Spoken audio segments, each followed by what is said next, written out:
Bonjour, dans cette vidéo nous allons aborder le chapitre sur les parallélogrammes en revenant sur les activités 1 et 2 de la page 204 et en commençant à compléter le cours sur la fiche de cours qui se trouve dans l'espace des classes de l'ENT Arsène. Alors, un commentaire d'abord sur l'activité 1 de la page 204 que vous avez dû faire, où il était question de construire un quadrilatère à partir de deux paires de droites parallèles. Exemple ici, j'ai repris sur la feuille que vous voyez deux droites ici tracées en vert qui étaient parallèles, puis deux droites tracées en bleu parallèles. J'ai découpé le quadrilatère formé par l'intersection de ces deux paires de droites et j'ai colorié à l'intérieur en rouge qui m'a donné un quadrilatère qui semble être un quadrilatère particulier que l'on nommera dorénavant un parallélogramme. Alors, pour quelle raison on nommera ça, qu'est-ce qu'on va trouver comme caractéristique à un parallélogramme? Eh bien, on va maintenant s'intéresser aux droites qui sont tracées de même couleur ici. Ces deux droites qui sont tracées en même couleur sont parallèles et elles ont formé ce qu'on appelle des côtés opposés pour ce quadrilatère. Donc, les côtés verts sont opposés et parallèles. Deuxième caractéristique, les deux côtés que j'ai tracés ici en bleu, les côtés bleus sont des côtés opposés pour ce quadrilatère et ils sont parallèles. Eh bien, on définira un parallélogramme comme un quadrilatère dont les côtés opposés sont parallèles. Donc, un parallélogramme, ce sera la définition qu'on donnera tout le temps. Un parallélogramme est un quadrilatère dont les côtés opposés sont parallèles. Alors, on rajoutera, je le mets entre parenthèses, 2 à 2. Qu'est-ce que ça veut dire? Ça veut dire qu'il faut considérer les deux paires de côtés opposés. Il y a évidemment ces deux côtés-là qui sont parallèles, mais aussi les deux autres. S'il n'y avait qu'une paire de côtés opposés parallèles, on n'aura pas la certitude d'avoir un parallélogramme. On pourrait avoir ce qu'on appelle aussi un trapèze ou autre figure que vous avez déjà vu. Donc voilà pour une première définition du parallélogramme. On va revenir maintenant sur l'activité numéro 2 de la page 204. Alors, vous pourrez vous reporter à la vidéo 12 petit 1 qui vous fait la première partie, qui vous propose la première partie, la partie A de cette activité, qui elle est faite grâce à un logiciel de construction géométrique. Et on s'est intéressé dans la partie A de cette activité au milieu des diagonales. Et quand vous verrez cette activité, eh bien vous constaterez que on a pu voir ensemble que lorsque les deux milieux des diagonales d'un quadrilatère se superposent, eh bien il semble bien que la figure obtenue soit un parallélogramme.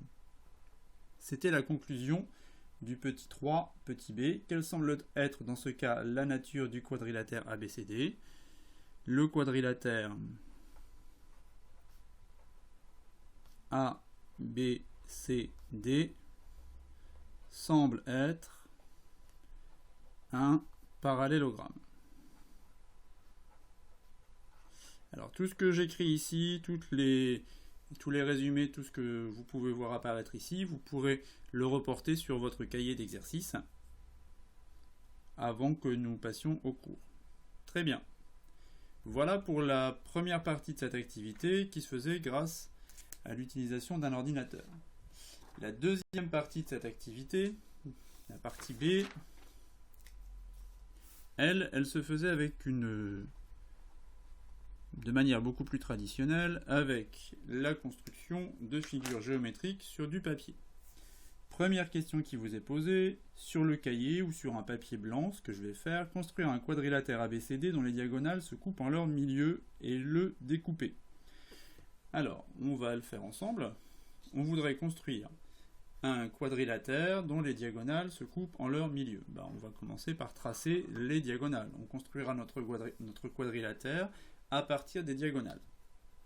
Alors, je vais faire une première diagonale, disons de 8 cm. Vous faites la longueur que vous voulez, et puis je vais placer son milieu. Donc, première diagonale ici. Voilà, première diagonale qui a à cette intersection-là, à ce point-là, pardon, le milieu. Et puis je voudrais tracer une deuxième diagonale qui a le même milieu. Les milieux doivent se superposer comme tout à l'heure, les milieux doivent être confondus.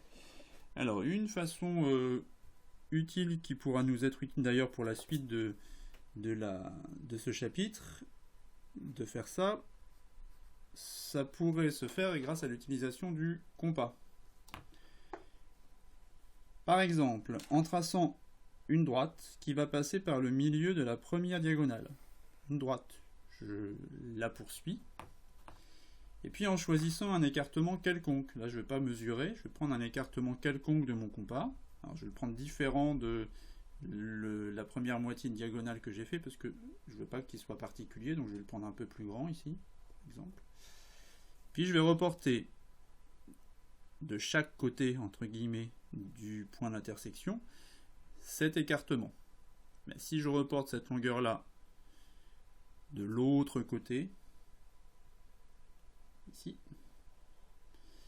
je vais bien avoir ici deux longueurs égales, et j'aurai bien ici le milieu de ce segment formé par les intersections ici.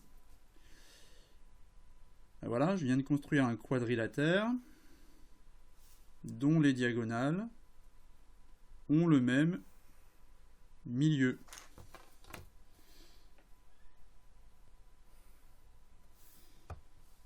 Je vous laisse faire ça chez vous, en prenant les dimensions que vous voulez, en utilisant le compas par exemple pour la deuxième diagonale, comme je l'ai fait, pour que vous voyez bien comment ça se fait.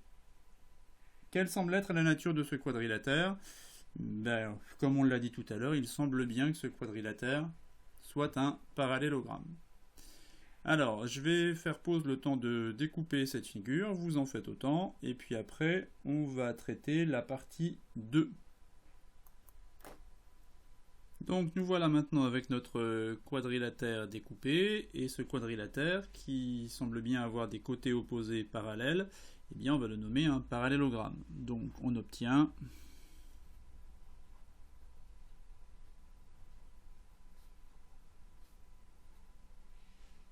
un parallélogramme.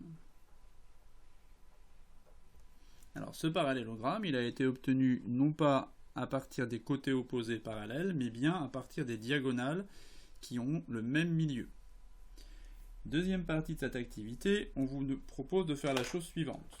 De planter la pointe du compas sur l'intersection des deux diagonales, et puis de faire tourner votre quadrilatère pour constater quelque chose. Alors on va le faire tout de suite, mais avant je vais faire la chose suivante. Je vais positionner ici là ma figure avec un sommet bleu. Alors je le fais un petit peu déborder sur la feuille sur laquelle je suis posé, le sommet rouge ici, un sommet vert et puis un sommet noir. Voilà.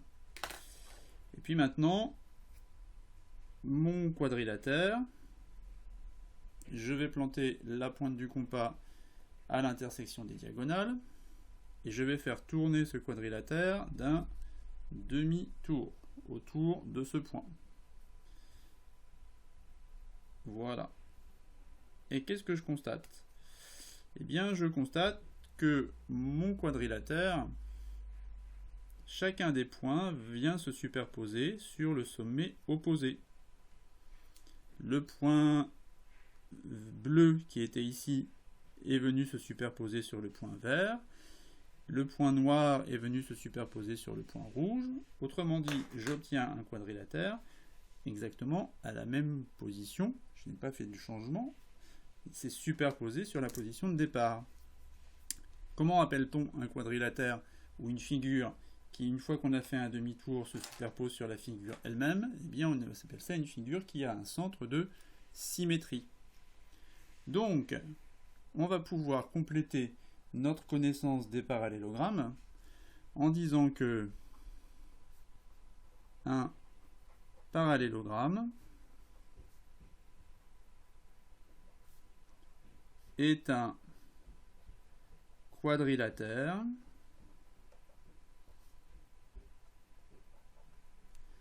qui possède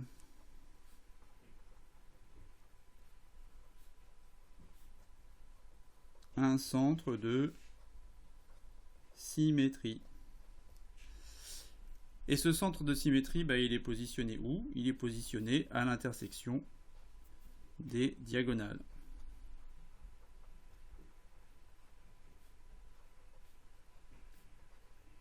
Voilà ce qu'on peut dire pour commencer du parallélogramme.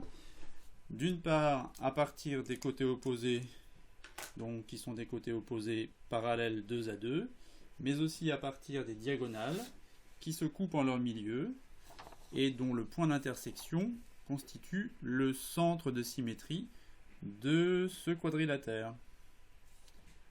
Très bien. Je vous fais une pause le temps d'aller chercher la fiche de cours sur ce chapitre et puis on se retrouvera après pour compléter cette fiche de cours et donner les premières indications sur le parallélogramme. Donc devant vous, vous avez là la fiche de cours qui se trouve dans l'espace des classes de l'ENT Arsène, la fiche de cours consacrée au parallélogramme où on va donner les premières définitions et les premières choses à retenir sur le parallélogramme. Alors, première chose à retenir, c'est la définition. Un parallélogramme est un quadrilatère dont les côtés opposés, c'est ce qui va nous intéresser, dont les côtés opposés sont parallèles. Et je vous rappelle qu'on dit souvent, on rajoute 2 à 2 pour bien préciser qu'il y a deux paires de côtés opposés parallèles. Exemple, vous avez ici un quadrilatère FOUR qui est construit sur les intersections de deux groupes de deux droites. D'abord les droites FO et RU en vert qui sont parallèles et les droites FR et OU qui sont elles aussi parallèles. Ça constitue donc un quadrilatère dont les côtés opposés sont parallèles. On peut donc conclure que le quadrilatère FOUR est un parallélogramme. Inversement, réciproquement, si vous savez qu'un quadrilatère est un parallélogramme, alors vous pourrez affirmer que ses côtés opposés, qui sont constitués par les droites formées par ici FO et RU d'une part, et ensuite les droites FR et OU, eh bien chacune de ces paires de droites est formée de droites parallèles. Deuxième chose importante à retenir, et cette fois-ci c'est davantage une propriété qu'une définition, un parallélogramme possède un centre de symétrie. On l'a montré tout à l'heure en faisant tourner notre figure autour de la pointe de compas et en s'apercevant qu'elle se superposait sur la figure initiale. Et ce centre de symétrie, c'est le point d'intersection de ces diagonales. Donc, voici un parallélogramme MATH. On va tracer au crayon à papier ici ces deux diagonales, MT et AH, qui vont se croiser en un point qu'on va nommer S. Eh bien, si je sais que MATH est un parallélogramme, alors je peux affirmer que ces diagonales, ici, se coupent ici en S, qui est le centre de symétrie.